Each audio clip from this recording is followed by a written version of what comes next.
भगवते वासुदेवाय। कृष्णाय वासुदेवाय हरये परमात्मने प्रणतक्लेशनाशाय गोविन्दाय नमो नमः। नमः परमहंसास्वादितचरणकमलचिन्मकरन्दाय भक्तजनमानसनिवासाय श्रीरामचन्द्राय। वागीशायस्य वदने लक्ष्मीर्यस्य च वक्ष्यसि यस्यास्ते हृदये संवित्तं नृसिंहमहं भजे। गुरुर्ब्रह्मा गुरुर्विष्णुर्गुरुर्देवो महेश्वरः गुरुस्साक्षात् परब्रह्म तस्मै श्री गुरवे नमः।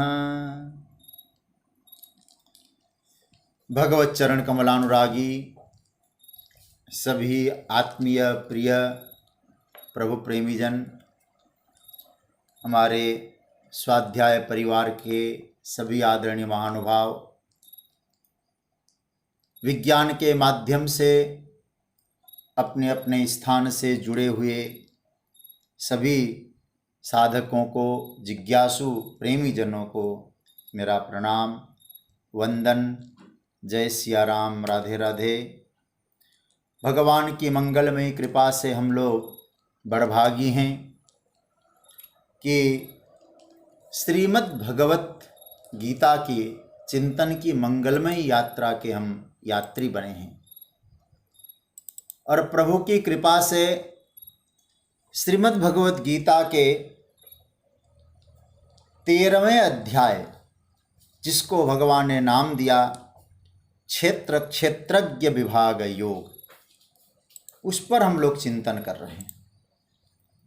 और उसकी चिंतन की यात्रा में हम लोगों ने चिंतन किया, अध्ययन किया कि भगवान ने पहले श्लोक में क्षेत्र और क्षेत्रज्ञ की परिभाषा दी।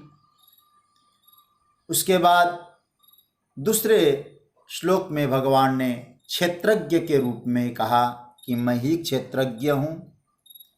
तीसरे श्लोक में प्रभु ने प्रतिज्ञा की कि मैं क्षेत्र के विषय में 4 बातें और क्षेत्रज्ञ के विषय में उसका स्वरूप और उसका प्रभाव 2 बातें मैं बताऊंगा।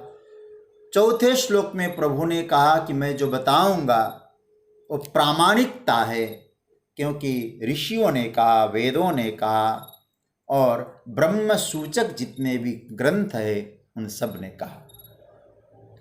उसके बाद भगवान ने 5वें श्लोक में क्षेत्र के बारे में बताया, क्षेत्र का स्वरूप क्या है। अब भगवान यहाँ 6ठे श्लोक में उस क्षेत्र के जो विकार है और कौन कौन से हैं उसकी चर्चा प्रभु ने करी।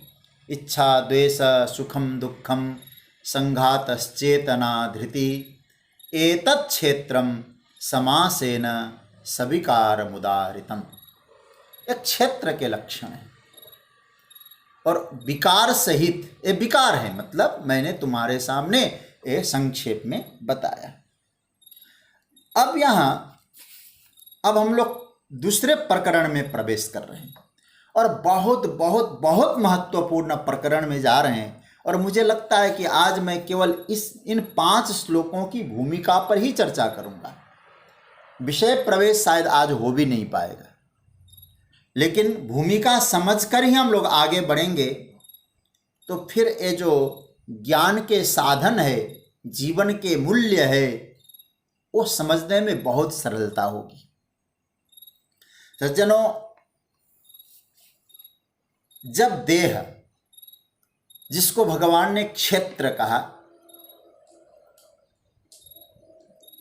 हम लोग जब तादात्म्य भाव रखते हैं क्षेत्र के साथ, अपना क्षेत्र के साथ जब तादात्म्य भाव आता है तो निश्चित रूप से विकार आ जाते हैं। और विकारों की चर्चा आपने सुन ली, इच्छा, द्वेष, सुख, दुख, संघात, चेतना, धृति, ये सब विकार के लक्षण हैं, ये विकार आ जाते हैं। अतः भगवान या अर्जुन को माध्यम बनाकर हम सबको प्रेरणा दे रहे हैं। गीता गायक गोविंद क्या कहना चाहते हैं कि विकार जब तक जीवन है, जब तक क्षेत्र है, जब तक शरीर है, तब तक विकार शरीर में रहते हैं, लेकिन हावी न होने पाए। ये बड़ा प्यारा मंत्र है, प्यारा प्यारा सूत्र है। ये विकार आते हैं, लेकिन हावी कब होते हैं? जब हम इनके साथ तादात्म्य करते हैं। तो भगवान कहते हैं हावी न होने पाए, उसके लिए कुछ साधन तुम्हारे जीवन में आवश्यक है। मतलब ये विकार एक तरह से रोग है। अब रोग आते हैं तो हम लोग औषधि लेते हैं, इलाज कराते हैं, और डॉक्टर साहब कहते हैं फलानी औषधि ले लो, ये रोग ठीक हो जाएगा। अब हम लोग औषधि ले लेते हैं, विश्वास करते हैं, तो धीरे धीरे रोग ठीक भी हो जाता है।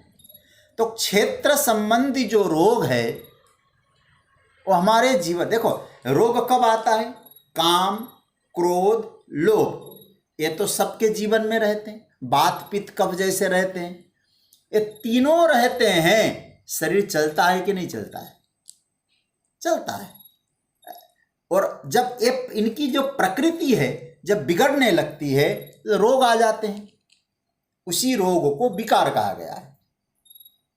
तो ये विकार न बने, प्रकृति रहे, विकृति न बने, उसके लिए क्या करना होगा? औषधि लेनी होगी, दवाई करनी होगी। और उन औषधियों को लेने से क्या होगा कि आपके जीवन में जो रोगों का इतना बड़ा आघात है वो नहीं होगा। तो भगवान से पूछा, महाराज कुछ औषधि बता ही दो महाराज हमको। भगवान कहते 20 प्रकार के टैबलेट हैं, 20 प्रकार की गोलियां हैं, और 20 साधनों को प्रभु ने नाम रखा है। इतना बढ़िया नाम दिया है भगवान ने। और 20 साधन कौन कौन से हैं? 20 साधन है 7वें श्लोक से लेकर 11वें श्लोक तक। आपके पास यदि पेन हो और गीता है तो इनको आप टिक मार्क लगाइएगा। 7वें श्लोक से लेकर 11वें श्लोक तक 20 प्रकार के साधन बताए जो हमारे जीवन में विकारों को हावी होने से बचाते हैं, रोगी होने से बचाते हैं। इसलिए पहले हम लोग चाहते हैं कि इन श्लोकों की भूमिका पर मैं चर्चा करूंगा। आज श्लोकों में प्रवेश नहीं करूंगा। बड़े महत्वपूर्ण प्रकरण है, महापुरुषों ने इन पर बहुत चिंतन किया है। लेकिन मैं चाहता हूं हम लोग एक बार सामूहिक रूप में, समवेत रूप में पाठ करें। मैं बोलूं फिर आप लोग बोलेंगे तो मैं सुन भी नहीं पाऊंगा आप लोगों का। इसलिए इन 5 श्लोकों का पाठ करके फिर हम लोग चिंतन करेंगे 7वें से लेकर 11वें तक।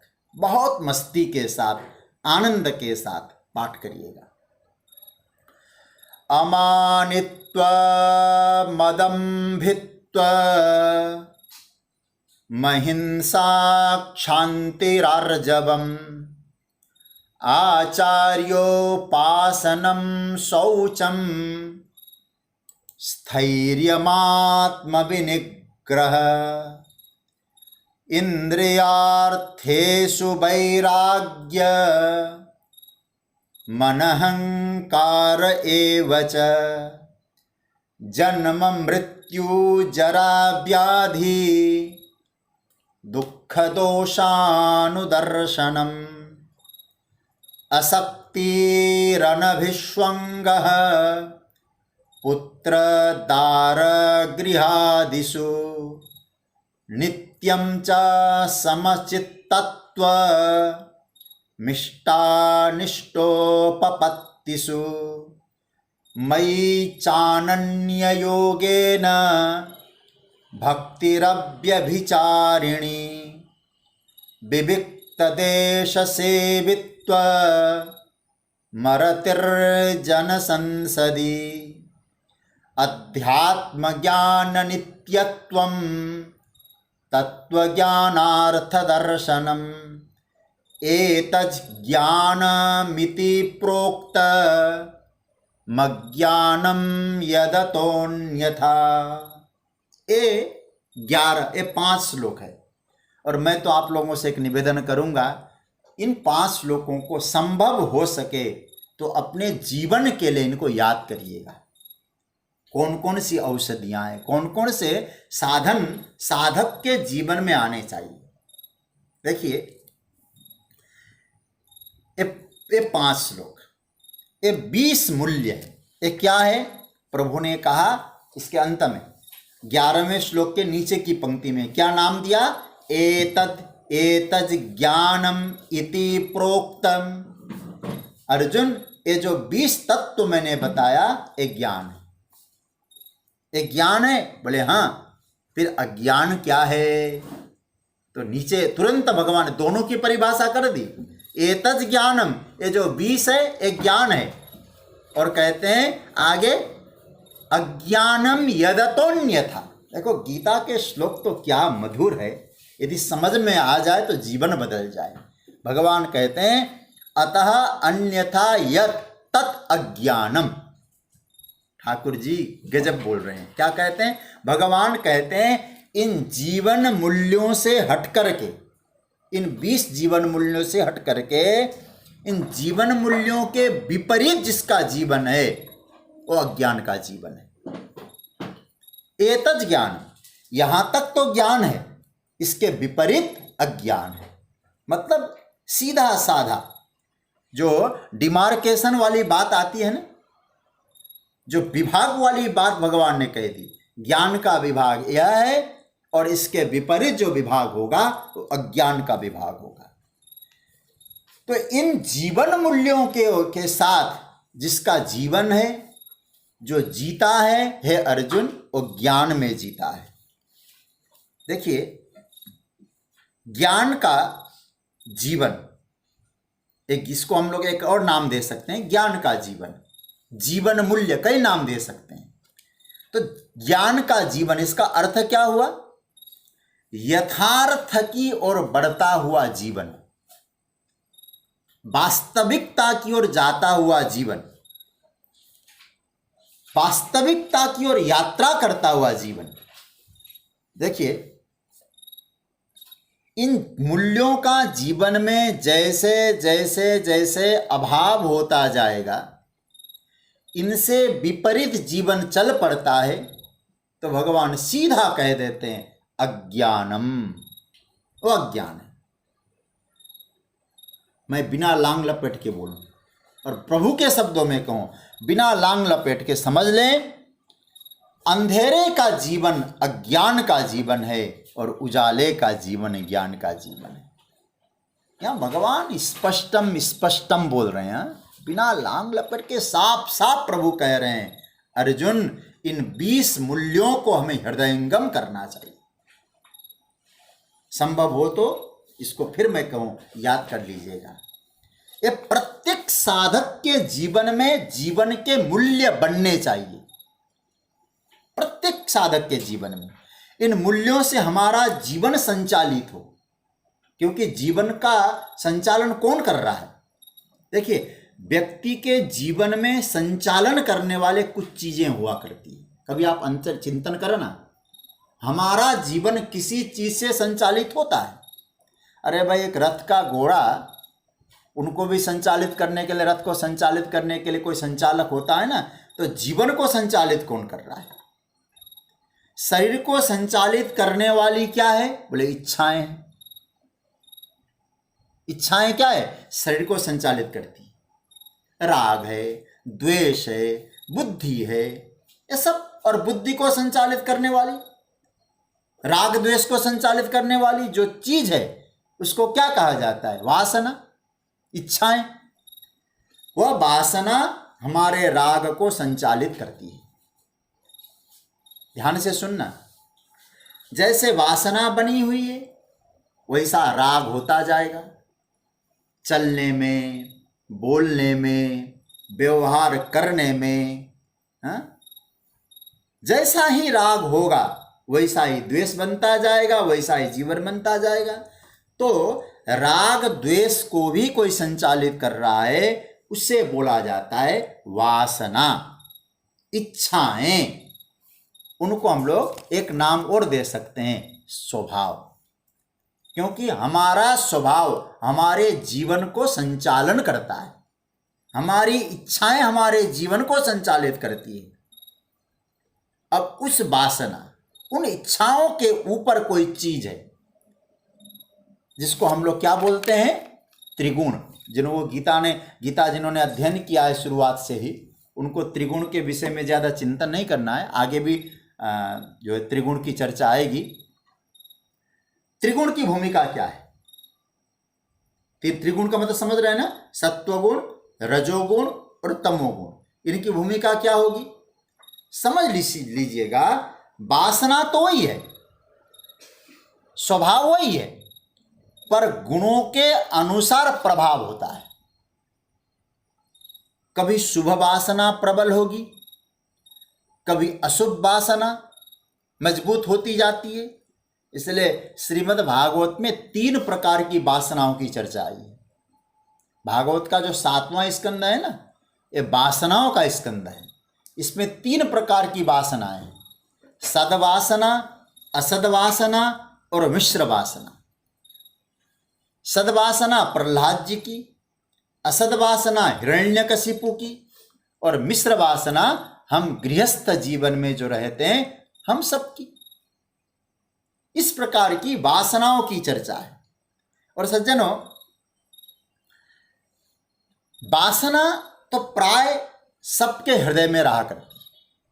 इसलिए गोस्वामी जी ने सुंदरकांड में क्या विभीषण के मुंह से कहलवाया, सुमति कुमति सब के उर रही, नाथ पुराण निगम अस कहही।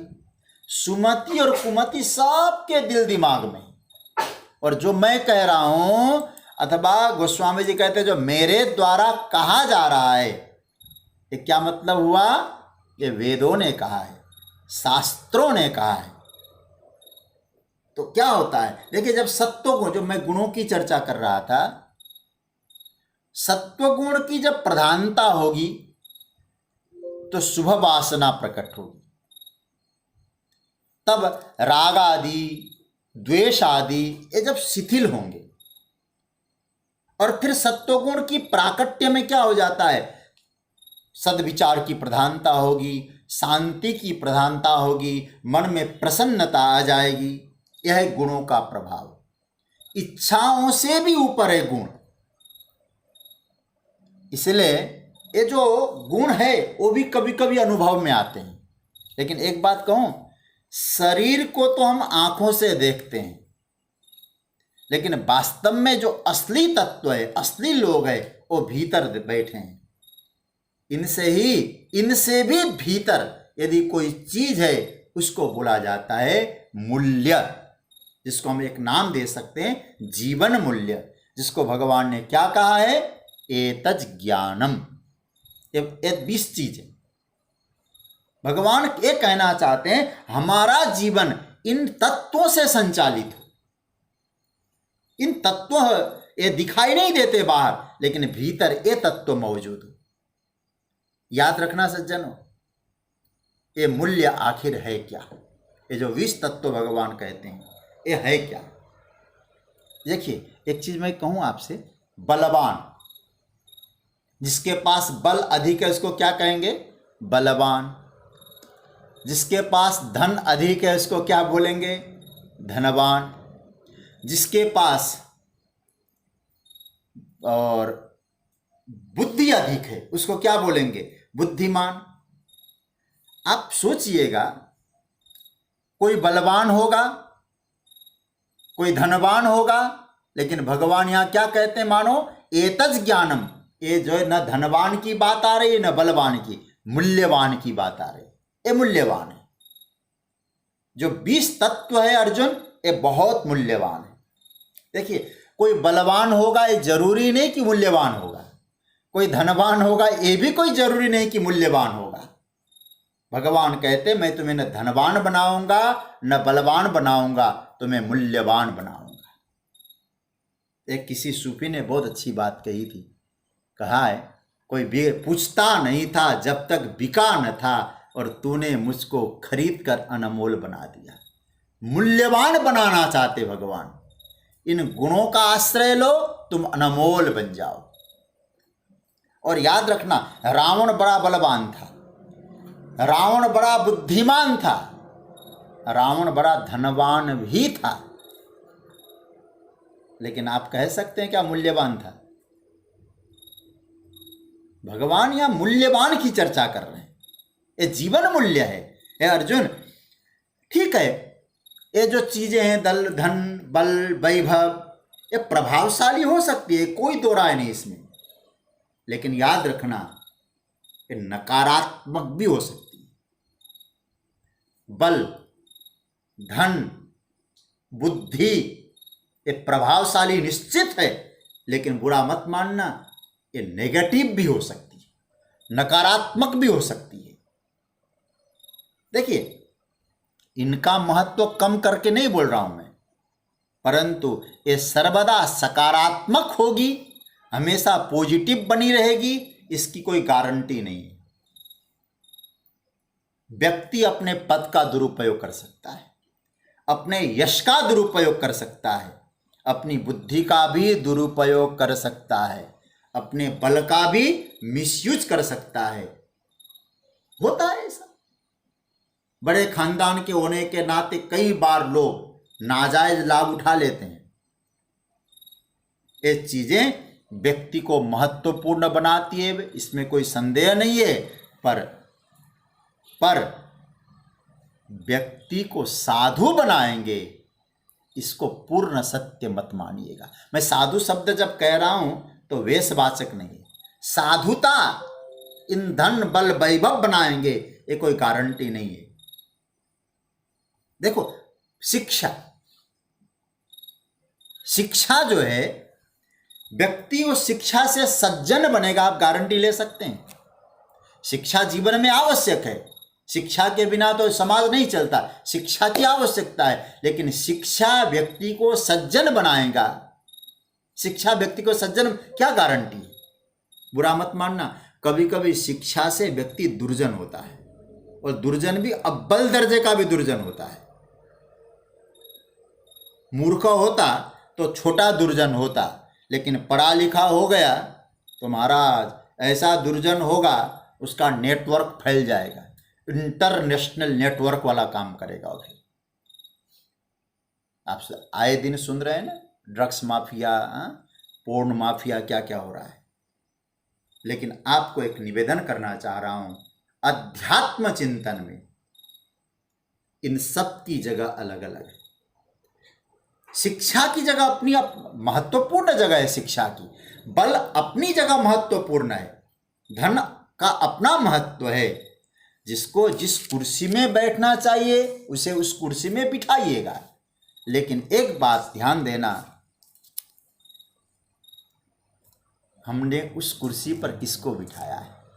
केवल मुख्य रूप से मुख्य कुर्सी पर, मुख्य सिंहासन पर केवल हमने धन को बिठा दिया, बल को बिठा दिया तो गलत हो जाएगा।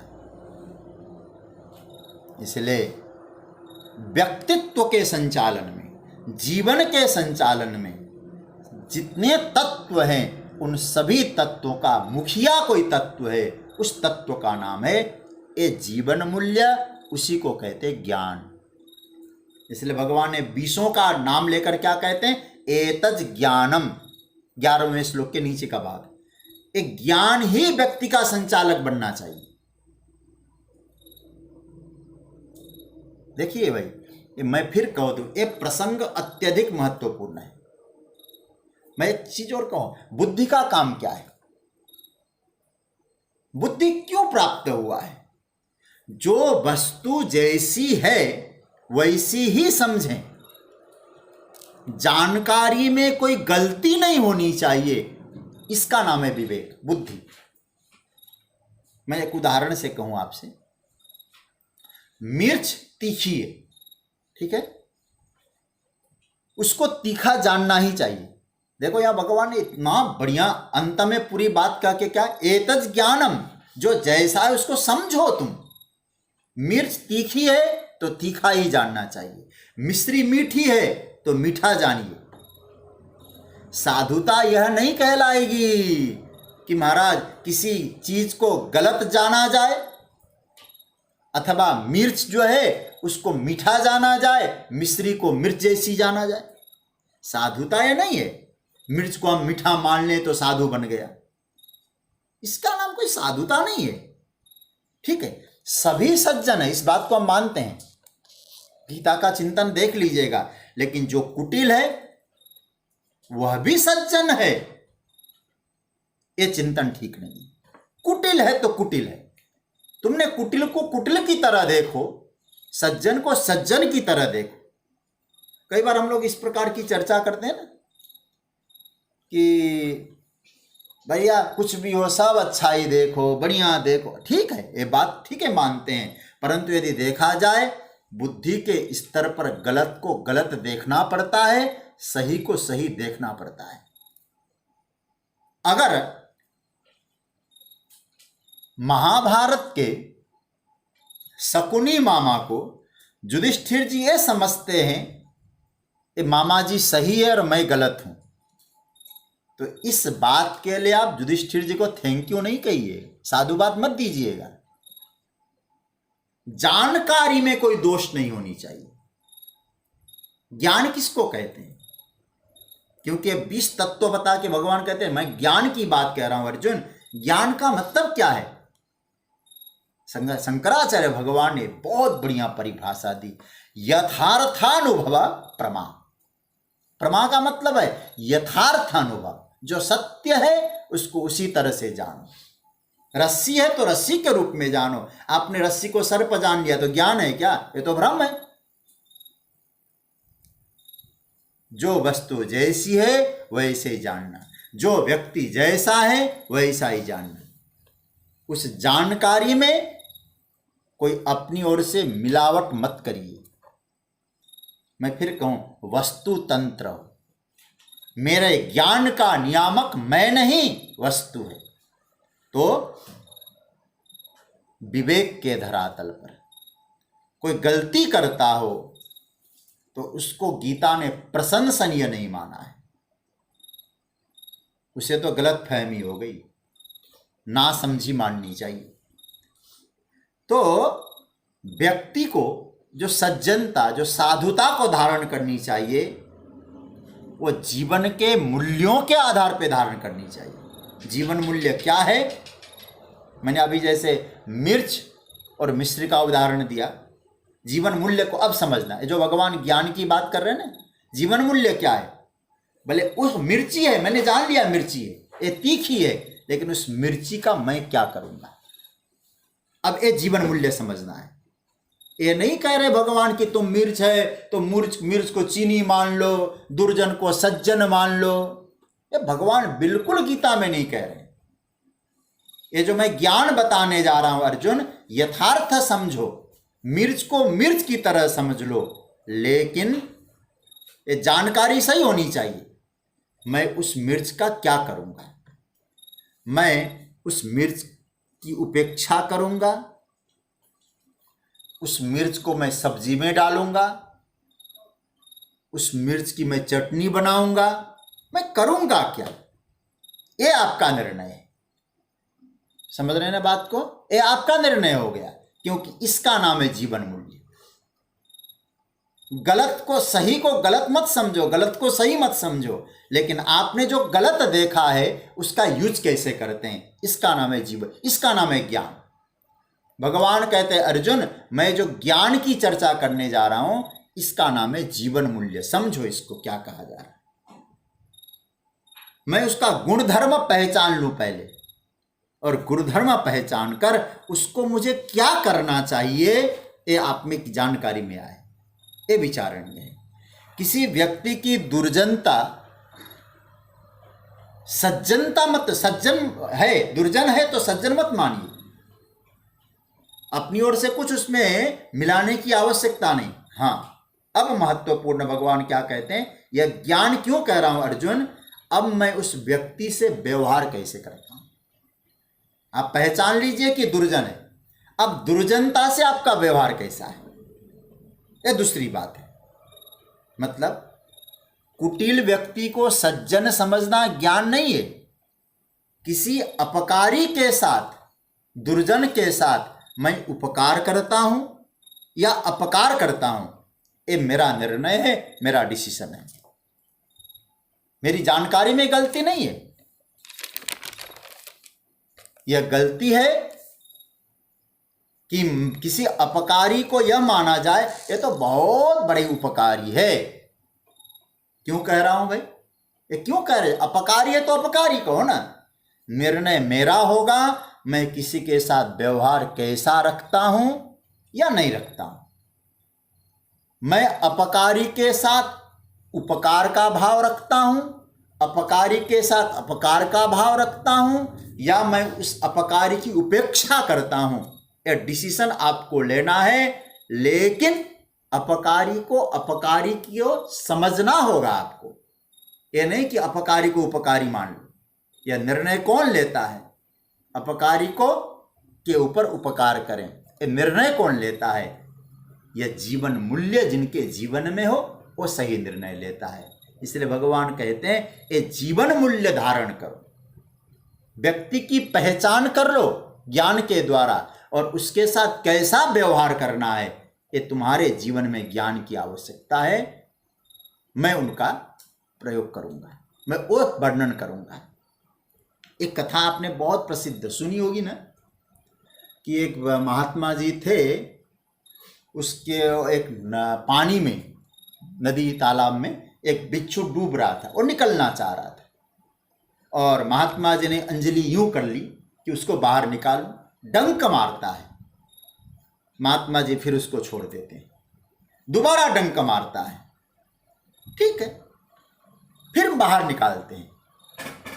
उस साधु को बिच्छू ने डंक मारा, फिर भी वह उसको बाहर निकालता है। साधु ने निकाला। अच्छा, मैं आपसे कहूं, उस साधु के ज्ञान में कौन सी गलती है भाई? आप विचार करना। साधु के ज्ञान में थोड़ी है कि बिच्छू तो प्यार करता है, एक गलती तो उनके जीवन में नहीं। साधु ने कतई नहीं समझा कि बिच्छू डंक नहीं मारता या विषैला नहीं है। वो खूब जानता है विषैला है, डंक मारता है, परंतु इसके बावजूद उसका जीवन मूल्य क्या है? इसके बावजूद उसका जीवन मूल्य है कि मैं इसका उद्धार करूं, उपकार करूं, क्योंकि उसको बाहर लाते समय मुझे एक आनंद की प्राप्ति होती है। अब आप विचार करना, उसने बिच्छू को कोई हीरा मोती नहीं समझा है, बिच्छू को बिच्छू ही समझा है। इसका भगवान कहना चाहते हैं पहले यथार्थ बोध हो। एक ज्ञान के द्वारा तुमको यथार्थ ज्ञान बोध होना चाहिए कि हकीकत क्या है। ये नहीं कह रहे भगवान तुम्हें ऐसा बना दूंगा अर्जुन, जितने दुर्जन है तुम सबको सज्जन समझ लो। नहीं, दुर्जन दुर्जन रहेगा, तुम्हारे समझने से ना समझ नहीं बनेगा। हाँ, उस दुर्जन के प्रति तुम्हारे व्यवहार कैसा होना चाहिए, ये सूत्र मैं देने जा रहा हूं। ये जीवन मूल्य है। देखिए, मेरे जीवन का कोई निश्चय होना चाहिए। अब ये जीवन मूल्य है, प्रभु ने क्या कहा इनको? फिर मैं कह दूं, एतद ज्ञानम। वो क्या है? ज्ञान है। ज्ञान मतलब यथार्थ बोध। पहले यथार्थ जीवन हो तुम्हारा, एक ज्ञान समझ लो कि पहचान लो उनका। दूसरे प्रकार से एक बात और कहूं, विवेक हमारे जीवन में हो। दो आदमी, एक आदमी ने कहा यह आदमी उपकारी, एक आदमी ने कहा यह आदमी अपकारी। लेकिन एक व्यक्ति अपकारी के साथ अपकार का व्यवहार कर रहा है, एक व्यक्ति अपकारी के साथ उपकार का व्यवहार करता है। व्यवहार में भेद क्यों हुआ? ज्ञान भेद से हुआ कि जीवन मूल्यों के भेद से हुआ? देखिए, ज्ञान में अगर कोई गलती करे तो किसी भी प्रकार से वो सराहनीय नहीं है। पहली बात ये आप इसको नोट करके रख लीजिएगा। ज्ञान में गलती बिल्कुल नहीं होना चाहिए।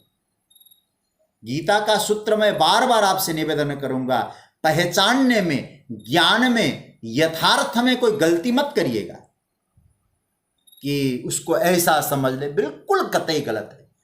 क्योंकि हमारे वेदांत का तो सूत्र है, जो यथार्थ है उसको पहचानो। वेदांत नहीं कहता, वेदांत तो प्रकाश देता है। जैसे अंधेरे में 5 रुपया, 5 रुपया तो बहुत आजकल तो चलता ही नहीं, अंधेरे में 500 रुपया था और प्रकाश आया, जैसे देखा 500 का 2000 का नोट नहीं बनता है, अथवा एक 500 का नोट 2 500 के नोट नहीं बनेंगे, एक रहेगा तो एक ही रहेगा। भगवान कहना चाहते ज्ञान का मतलब है जो जैसा है वैसा पहले उसको पहचान लो, पहचानने के बाद उसके साथ हमको कैसे व्यवहार करना है ये भगवान मूल्य समझा रहे हैं। इसको भगवान ने ज्ञान भी कहा है। इसलिए कहने का मतलब यह है साधुता का पहचान। साधुता का मतलब देखिए हनुमान जी क्या कहते रावण के सामने जाकर, रावण ने पूछा तुमने क्यों मारा हमारे वानरों को? कहा कि महाराज सबके देह परम प्रिय स्वामी। भाई अपना अपना देह है ना, सबको अपना देह प्यारा लगता है, आपको भी अपना देह प्यारा लगता है। और मुझे मारा, किसने मारा? देखो स्पष्ट कह दिया, हनुमान जी ने नहीं कहा कि सब सज्जन है, मार ही मोही। कौन? कुमारगामी। पहचान है कि नहीं है? एक कुमारगामी तेरे लोगों ने मुझे मारा। यह बर्दाश्त करने वाली बात मेरे जीवन मूल्य में नहीं है रावण। अगर कोई संत मुझे डांटता, मुझे फटकारता, दंड देता तो सोचता कि संत है ना, मेरी भलाई के लिए दे रहे हैं। फर्क देख रहे हैं ना आप? पकड़ रहे होंगे शायद फर्क को। हनुमान जी कहते मार ही मोई, पहचान है कुमारगामी। अब कुमारगामी पीटता रहे, मारता रहे, और हम कहें नहीं है तो सज्जन लोग हैं। मुझे एक संत की बात याद आती है। हमारे पूज्य गुरुदेव जब इस बात को मुझे गीता पढ़ाया करते थे तो बात कहा करते थे, उसको कहा करते थे, देखो गांधी जी ने कहा था एक गाल पे कोई तमाचा मार दे तो दूसरा गाल दे दो, दूसरे पर भी मारे। तो भगवान महाराज जी कहते तुम गीता पढ़ रहे हो ना बेटा, याद रखना एक गाल पर किसी ने गलती से तमाचा मारा तो मारने वाले की गलती है, तेरी कोई गलती नहीं थी फिर भी मारा, मारने वाले की गलती है। और दूसरे गाल पर भी तुम्हें तमाचा जड़ दिया, तेरी गलती हो गई। ये हमारे महाराज श्री कहा करते थे। इसके लिए मतलब तुम्हारी कोई गलती नहीं है और वो मारे जा रहे हैं और कहा कि ये लोग अच्छे हैं, हम तो कुछ नहीं है। अरे नहीं, भगवान कहते तुम क्यों नहीं पहचान पा रहे हो? फर्क देखना जरा। इसलिए और हनुमान जी कहते अरे भाई सबको अपना अपना देह प्यारा लगता है, उन्होंने मुझे मारा, मैंने उनको मारा। हाँ, किसी की मार तगड़ी पड़ जाए तो हम क्या करें भाई?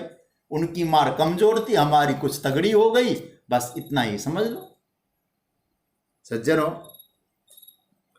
तो व्यवहार का जो संचालक है उसका नाम है जीवन मूल्य। जीवन के ये जो 20 लक्षण है ये हमारे व्यवहार में संचालक बन जाए।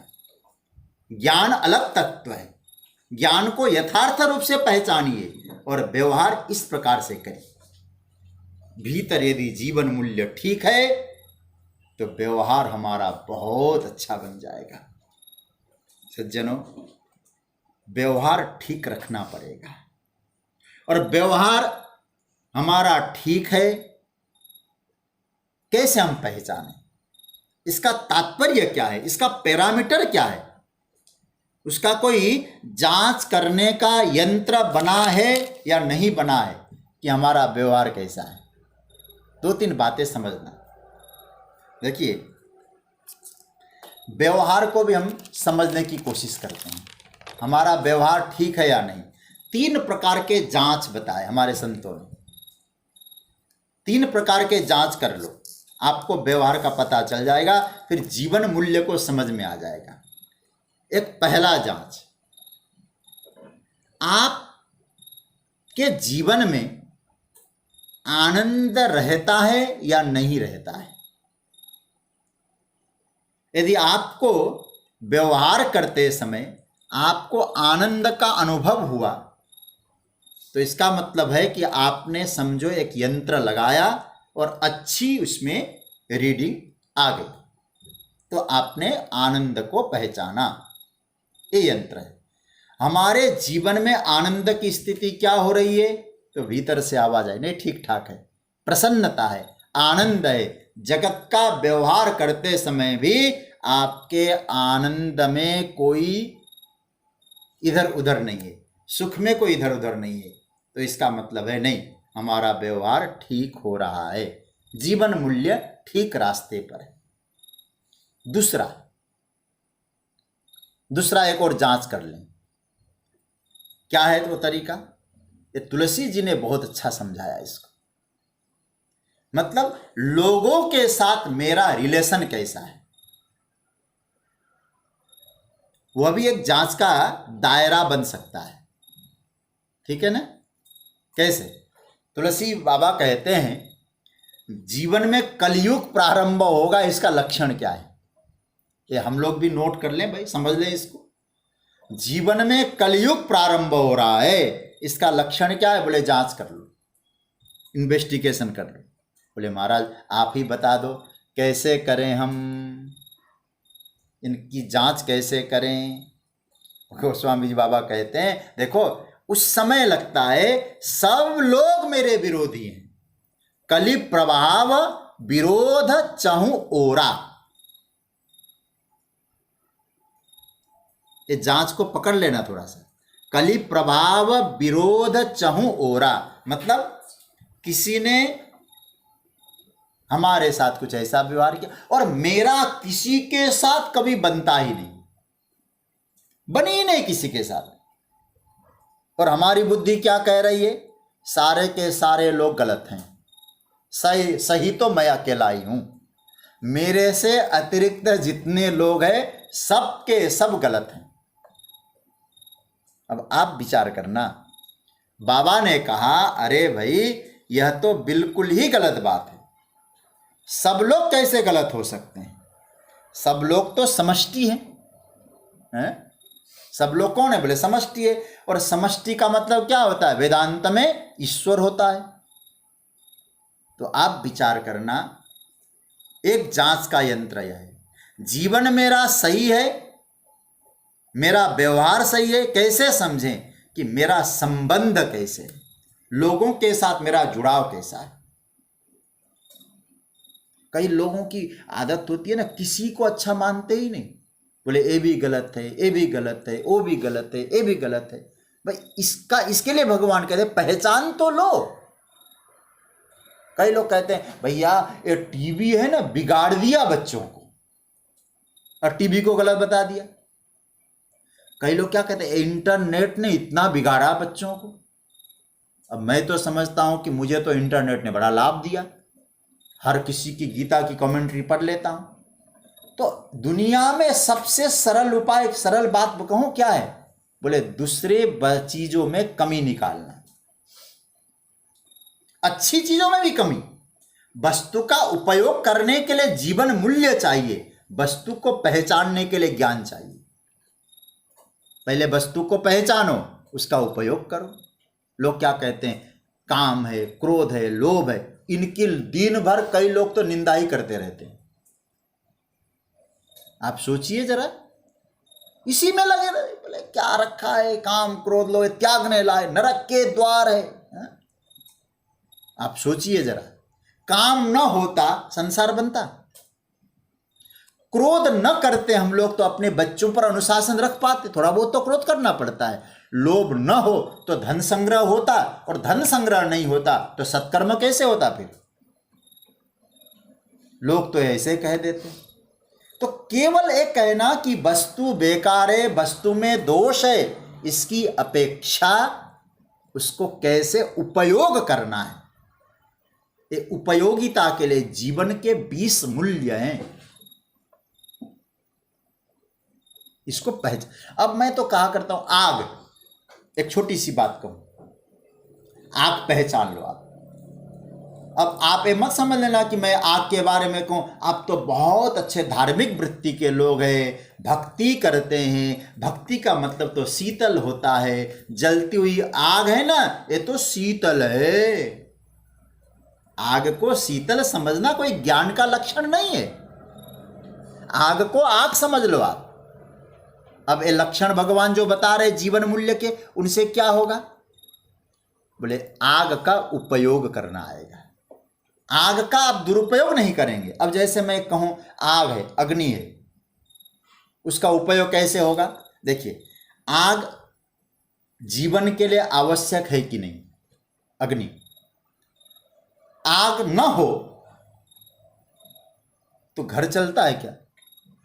रसोई घर में आग न जले, भोजन न बने, घर चलेगा? आप अनुमान लगा लीजिए, नहीं चलेगा। क्योंकि भोजन ही नहीं बनेगा तो कैसे चलेगा काम? तो रसोई घर में आग जलती है, भोजन बनता है, घर चलता है। लेकिन रसोई घर की आग हमारे ड्राइंग रूम में, हमारे बेडरूम में जाए, अब बताइए घर चलता है कि जलता है? फिर जिसने घर को चलाया था उसने घर को जलाया। अब आप कहेंगे आपने तो गलत कर दिया, अग्नि के बिना कुछ होता नहीं है, लेकिन उस अग्नि ने खत्म कर दिया सब कुछ। तो वस्तु अग्नि को अग्नि की तरह जान लो आप, लेकिन अग्नि का उपयोग कैसे करना है भगवान कहते इन तत्वों को समझ लो। ये बस जीवन मूल्य भगवान ने 20 तत्व ऐसे बता रहे हैं जिससे कि तुम्हारा जीवन सही चल सके। वस्तु को परिवर्तन के रूप में मत देखो। बार बार मैं कहूंगा यथार्थ दर्शन करो। वेदांत बार बार कहता है यथार्थ दर्शन ही ज्ञान है। जो वस्तु जैसा है, जैसी है, उसी रूप में देखिए, लेकिन उसका उपयोग करना आपको आ जाए। और फिर कह दूं, वस्तु को दोष देना बंद करिए। गोस्वामी जी कहते हैं जो व्यक्ति ये कहता है सब कुछ बेकार, मैं ही ठीक हूं, तो तुम्हारा ये पैरामीटर गलत है। तो फिर हमारा संबंध यदि अच्छा है, कैसे? बोले वो जैसे भी हैं हमने पहचान लिया, लेकिन उनके साथ हमको ऐसे संबंध रखना है। इसका नाम है जीवन मूल्य। एतज ज्ञानम इति प्रोक्तम। ये 20 तत्व, 2 बातें हो गई, 2 जांच। एक जांच तो ये बताया कि हम जो कार्य कर रहे हैं उससे आपको आनंद मिल रहा है या नहीं मिल रहा है। दूसरी जांच, लोगों के प्रति हमारा संबंध कैसा है। तीसरी जांच, तीसरी बात क्या कह रहे हैं, अब इसको भी समझ लो। मेरी यात्रा ज्ञानोन्मुखी है या अज्ञानोन्मुखी है? समझ रहे हैं ना? मैं प्रकाश की ओर जा रहा हूं कि अंधेरे की ओर जा रहा हूं? ये तो विवेक आपके पास रहेगा ना, क्योंकि हमारे यहां तो वेद मंत्रों में ही आया है तमसो मां ज्योतिर्गमय। अब तमसो मां ज्योतिर्गमय, अब प्रकाश की ओर जाना, अज्ञान की ओर, अंधकार की ओर नहीं जाना है। ये तो हमारे शास्त्रों ने कहा है। तो हम अपने आप से पूछें, हमारा जीवन प्रकाश की ओर जा रहा है कि अंधकार की ओर जा रहा है? आपका जीवन ठीक चल रहा है तो समझ लीजिएगा भगवान कहते हैं एतज ज्ञानम इति प्रोक्त मज्ञानम यदतोन्यथा। अगर सही जीवन मूल्य है तो क्या होना चाहिए? प्रतिदिन हमारे जीवन में प्रकाश की वृद्धि होनी चाहिए। खूब प्रकाश मिले, खूब ज्ञान मिले, खूब आनंद मिले और मन में खूब प्रसन्नता और उत्साह मिले, तो समझ लीजिएगा आपका जीवन मूल्य खूब सही दिशा में जा रहा है, वृद्धि हो रही है। तो आप भगवान 13वें अध्याय में फिर क्या कहेंगे? बोले फिर आप स्वरूप अवस्थान में पहुंच सकते हैं। इसलिए भगवान ने, अभी तो मैं केवल भूमिका पर चर्चा कर रहा हूं, तब भगवान ने 12वें श्लोक में क्या कहेंगे? ज्ञेयम यत्तत् प्रवक्ष्यामि यज्ञात्वामृतमश्नुते। हे अर्जुन, जो जानने योग्य है मैं अब वो तुम्हारे सामने कहूँगा। भगवान से पूछा, महाराज इतने देर क्यों लगा दी जानने वाली बात कहने? क्योंकि पहले तुम्हारी दृष्टि तो ठीक हो, यथार्थ की पहचान तो करो, वास्तविकता को हृदयंगम करो, तब मैं बताऊंगा तो तुम सही को पकड़ोगे। ये योग्यता तुम्हारे जीवन में आ जाए तब ब्रह्म ज्ञान होगा। इसलिए स्वरूप अवस्थान करने के लिए भगवान कहते केवल ब्रह्म ब्रह्म कहने से नहीं बनेगा, व्यवहार भी सीखो, कैसे चलना है, कैसे रहना है, किसके साथ कैसे वातावरण करना, व्यवहार करना है, ये जीवन में बहुत आवश्यक है। तब व्यक्ति स्वरूप अवस्थान ब्रह्मानुभूति की यात्रा में जाएगा। यदि जीवन मूल्य सही है तो ये अवस्था, यदि सही नहीं है तो फिर अज्ञानम यदतोन्यथा, ये सारा अज्ञान है, फिर आपका जीवन अंधकार की ओर जा रहा है। तो भगवान कहते हैं कि जो 20 तत्व है अर्जुन, इनको हृदयंगम करना है तुमको। और हृदयंगम करने के लिए क्या करना होगा आपको? 2 बातें। फिर मैं समेटना चाहता हूं इस विषय को, कल से मूल विषय पे आना है मुझे। पहला, आप सही रूप में सही चीज की पहचान करो। गीता ने कभी नहीं कहा तुम दुर्जन को सज्जन समझ लो, नहीं, दुर्जन को दुर्जन की ओर देखो, दुर्जन जैसा समझो भीतर से, लेकिन व्यवहार क्या करना है? उस दुर्जन के साथ उपकार करना है, अपकार करना है, उपेक्षा करना है। ये आपके जीवन में जीवन मूल्य है, समझ रहे हैं? लेकिन फिर कह दूं, गलत को गलत समझना ही पड़ेगा, मिर्च को शक्कर मत समझ लीजिएगा, फिर तो रोग हो जाएगा। वो कहते हैं ना, पता नहीं कौन सा एक रोग होता है, उस समय कोई मीठा भी खाता है तो कड़वा उसको लगता है, कोई सा रोग होता है। तो इसका अर्थ क्या है? बोले भाई वो रोग ही क्यों बनना है, हम तो स्वस्थ बनना चाहते हैं ना, अपने में स्थित होना चाहते हैं। तो यथार्थ को समझ लो। प्रभु ने कहा जीवन मूल्यों में कहीं दोष है तो अर्जुन निश्चित है कि जीवन में उलझन है। और जब जीवन में उलझन है, जितना उलझन बढ़ता जाएगा उतना अज्ञान बढ़ता जाएगा, भ्रम बढ़ता जाएगा, उलझन बढ़ता जाएगा, अज्ञान बढ़ता जाएगा, और चीजों को सही समझने के बजाय गलत समझने लग जाएगा। तो यहां हमको ठाकुर जी ने एक सूत्र दिया है, और सूत्र यह है कि सही जो वस्तु जिस रूप में है उस रूप में आप पहचान कर लो। देखो एक बात और कह दूं, जब पवन नंदन श्री हनुमान जी महाराज जब यात्रा में जाते हैं, यह एक बहुत बढ़िया सूत्र दिया है। हनुमान जी ने क्या काम किया? लंकिनी पर प्रहार किया। हनुमान जी पहले जैसे थे, ध्यान से सुनना, बाद में भी वैसे ही। और हनुमान जी महाराज को लंकिनी ने पहले क्या समझा था? चोर समझा था, ठीक है? हनुमान जी को क्या समझा? चोर। हनुमान जी ने सोचा कि इसने मुझे क्या कहा, मैं चोर हूं, मोर आहार जहां लगी चोरा। हनुमान जी को लगा यह यथार्थ बोध नहीं है, यथार्थ बोध होना जरूरी है। ज्ञान का मतलब ही, हनुमान जी तो गुरुदेव है ना, जय जय जय हनुमान गोसाई, कृपा करो गुरुदेव की नाई। तो हनुमान जी को लगा नहीं, उपाय कुछ करना पड़ेगा।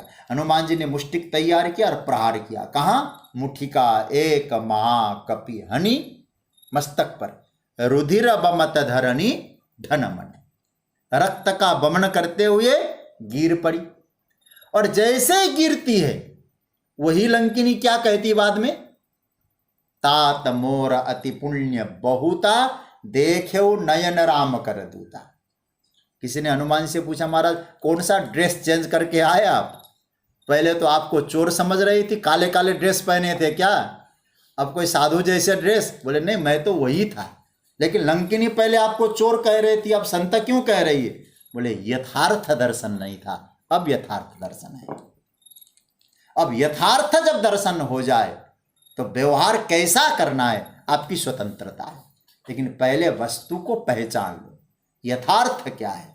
तो तुरंत लंकिनी क्या कहती है, यथार्थ हमको पता चल गया तो सत्संग की महिमा गाती है। तात स्वर्ग अपवर्ग सुख धरिय तुला एक अंग, तूलन ताही सकल मिली जो सुख लव सतसंग। तो हनुमान जी महाराज एक गुरु है ना, गुरु यही कहना चाहता है कि तुम पहले सही रूप में सही बोध कर लो। संत को दुर्जन मत समझ लो, दुर्जन को संत मत समझ लो। और गलत तो यही हो जाता है, दुर्जन को संत समझ लिया सीता ने, परिणाम क्या हुआ? व्यवहार करना बाद में है, पहले वस्तु की पहचान करना। यही भगवान यहां कहना चाहते हैं, अर्जुन पहले उस वस्तु को जानने के लिए ज्ञान की आवश्यकता है, और ज्ञान को सही रूप में ले जाना है। उसके लिए क्या है, यथार्थ पहचानने के बाद उपयोग कैसा करना है, उसके लिए आपके लिए कुछ सूत्र चाहिए। उन सूत्रों का नाम है जीवन मूल्य।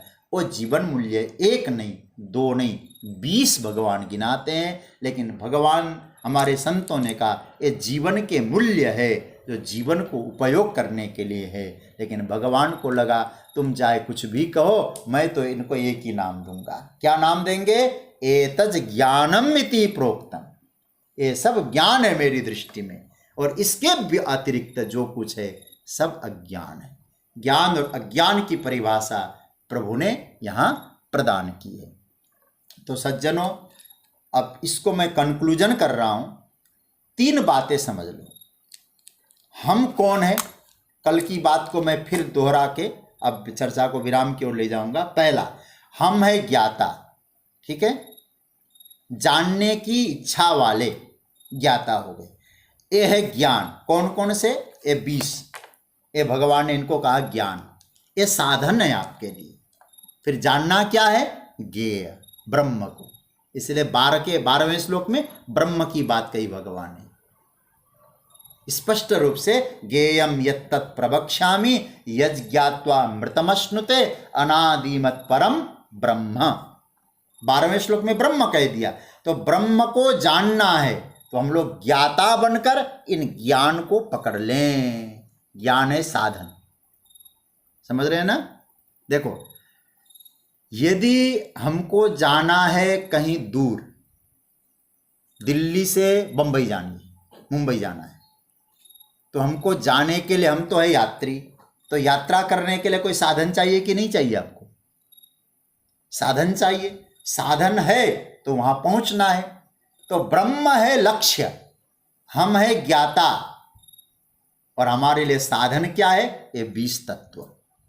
तो इन 20 तत्वों को जिसने समझा है, वो ब्रह्म तक पहुंचने के लिए उन साधनों का माध्यम ले लेगा। इसलिए भगवान कहते, अर्जुन अब मैं तुमको इन 20 प्रकार के जीवन मूल्य, जिनको तुम साधन बोल सकते हो, इंस्ट्रूमेंट बोल सकते हो, तो इनको लेके तुम अनादिमत परम ब्रह्म न सत्ता न सदुच्यते, ब्रह्म की यात्रा करो। ये मेरा कहने का मतलब है। लेकिन यथार्थ बोध करके व्यवहार को सुधारो, ये सूत्र भगवान देते हैं। मैं फिर अंत में एक बार इन 5 श्लोकों को आपके सामने कहूँगा। मेरे साथ एक बार पुनः पाठ करके, एक सामूहिक रूप से पाठ करके इसकी चर्चा को विराम। बहुत सुंदर श्लोक है, आइए साथ में पाठ करते हैं। 7 से लेकर 11 तक ये 20 तत्व है। कल से हम लोग इन पर चर्चा करेंगे। मैं तो आज केवल थोड़ी भूमिका पर ही चर्चा के लिए आपके सामने आया हूँ। अमानित्वमदम्भित्वम अहिंसा क्षान्तिरार्जवम आचार्योपासनम शौचम स्थैर्यम आत्मविनिग्रह इंद्रियार्थेषु वैराग्य मनहंकार एव च जन्म मृत्यु जरा व्याधि दुख दोषानुदर्शनम असक्तिरनभिस्वंग पुत्रदार गृहादिषु नित्यं च समचित्तत्व मिष्टानिष्टोपपत्तिषु मयि चानन्ययोगेन भक्तिरव्यभिचारिणी विविक्तदेश सेवित्वा मरतिर्जन संसदि अध्यात्म ज्ञान नित्यत्वं तत्वज्ञानार्थ दर्शनम एतज ज्ञानम इति प्रोक्तम अज्ञानम यदतोन्यथा। आप लोग हो सके इन 5 श्लोकों को याद करिएगा। कल से हम लोग इन श्लोकों पर चिंतन करेंगे। आज की चर्चा को विराम दे रहे हैं और खूब मनन चिंतन चलता रहे। एक निवेदन,